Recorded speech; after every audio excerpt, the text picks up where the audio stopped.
Rahayu, Rahayu, Rahayu. Ketemu lagi dengan saya, Teddy Wahyono, di channel tempat mengenal keris dan pusaka Nusantara lainnya dengan akal sehat dan hati terbuka. Nah, untuk kali ini saya akan membahas sebuah keris yang sangat populer dan sangat langka ya. Ini keris dari era Nom-Noman atau era setelah Mataram terbagi menjadi Surakarta dan Yogyakarta. Itu setelah perjanjian Giyanti di tahun 1755 ya. Nah, keris ini sangat menarik ya, dan memang sangat dicari. Dan keris yang akan saya bahas ini adalah keris HB ya, atau di era pemerintahan Hamengkubuwono. Jadi di era Noman ada istilahnya dua tangguh istilahnya yang sangat populer ya, PB dan HB. PB itu Pakubuwono yang di Surakarta, dan HB atau Hamengkubuwono yang di Yogyakarta. Nanti juga akan saya jelaskan secara singkat ya. Jadi istilahnya beda gaya dari keris-keris HB dan PB. Nah, sebelum saya bahas, buat teman-teman yang belum subscribe, silakan subscribe dulu biar tidak ketinggalan informasi dari channel ini. Nah, untuk keris HB sendiri, terutama yang akan saya bahas ini sangat langka ya. Nanti kenapa langka, nanti juga akan saya jelaskan alasannya juga. Jadi jumlahnya memang nggak banyak ya, nggak banyak. Jadi HB5 ini, jadi untuk era pemerintahannya itu bisa dibilang memang cukup menarik ya. Memang ada beberapa konflik juga di era itu ya. Jadi mulai beliau diangkat istilahnya menjadi sultan atau raja yang di usia belia di bawah 5 tahun ya waktu itu ya. Jadi usia 3 tahun karena memang ayahandanya wafat. Tapi saat itu memang Belanda memang sudah ikut campur tangan ya. Jadi memang Belanda bisa lebih memecah belah. Akhirnya di situ yang diangkat Islam menjadi raja adalah HB2. Jadi HB5 atau Sri Sultan Hamengkubuwono V ini sempat lengser gitu loh. Dan di era HB2 ini istilah setelah lengsernya HB5 itu memang di Jawa ada perang Jawa ya yang dipimpin oleh Pangeran Diponegoro. Dan peperangan ini memang bisa dibilang cukup dahsyat dan membuat Belanda mengalami kerugian yang sangat besar gitu loh. Nah, ketika perang Jawa berakhir yaitu 1830 dengan ditangkapnya Pangeran Diponegoro melalui perundingan yang bisa dibilang merupakan kelicikan dari Belanda. Itu berangsur-angsur perang Jawa istilahnya sudah tidak sedahsyat ketika dipimpin Pangeran Diponegoro. Dan jadi mulai sedikit lebih stabil, dan di tahun 1836 HB5 ini jadi naik tahta lagi. Jadi Sri Sultan Hamengkubuwono V ini naik tahta lagi dan istilahnya berkuasa penuh. Karena dianggap sudah dewasa beliau. Di era ini memang kebijakan politik dari Sri Sultan Hamengkubuwono V bisa dibilang sangat moderat ya, dan tidak frontal melawan Belanda. Dan banyak pihak yang bisa dibilang kurang setuju dan kurang senang, dan timbul banyak konflik gitu. Di era ini sendiri pun dari HB5 itu lebih fokus ke seni dan budaya ya. Seni dan budaya termasuk tarian itu ada perkembangan istilahnya yang cukup signifikan ya di era ini ya. Dan termasuk di bidang keris. Jadi ada beberapa keris yang dibuat atas perintah Sri Sultan Hamengkubuwono V. Nah, keris-keris di era ini yang disebut HB5.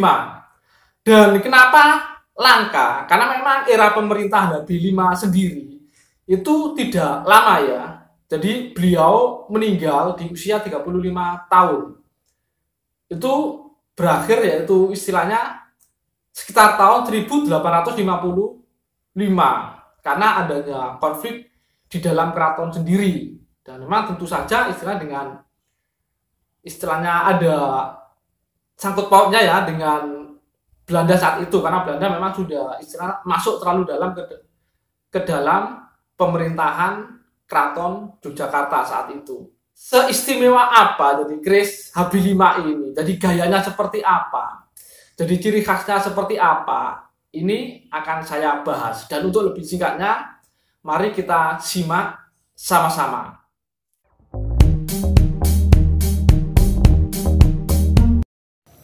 Sebenarnya ada beberapa detail ya yang membedakan keris gaya HB dan PB. Yang pertama itu yang cukup mencolok itu adalah bagian wadidangnya. Jadi kalau PB itu cembung keluar ya, istilah ngipas. Kalau HB cekung ke dalam ya atau merau. Nah, untuk odo-odonya, kalau yang PB itu jadi cenderung lancip ya, kayak gunung, ujung gunung. Kalau yang HB sigar penjalin, jadi seperti rotan yang dibelah dua, jadi tidak terlalu tajam. Nah, untuk belajar membedakan bagaimana keris HB dan PB itu silakan diperkirakan sendiri di antara keris-keris ini mana yang HB dan mana yang PB. Nanti di akhir video saya tunjukkan jawabannya.